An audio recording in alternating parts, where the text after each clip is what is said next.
Hi everyone. I just got 2 new items in the mail today and I'm very excited about them. The first is a WiserElecton housing case for the GoPro camera.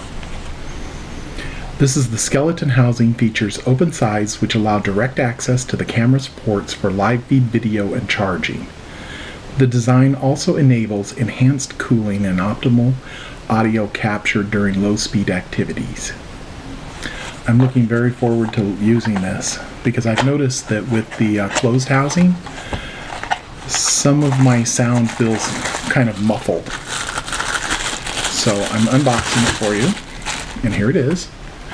It has an open back and it has open sides, so I can add a microphone or even power.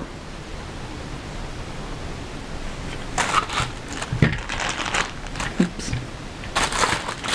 I'm also very excited to get the purple Panda Lavalier microphone kit.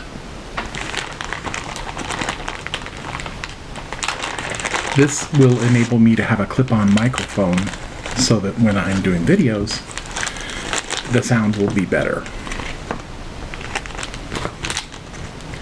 It includes the microphone.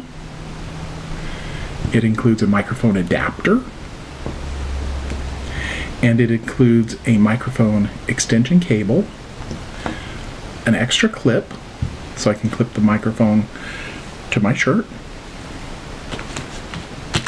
And it also includes this adapter that I can use to plug in to my camera, which is the GoPro Hero 3 Plus. So I'm very excited to receive these 2 new products, and I'll let you know how they work. Thank you.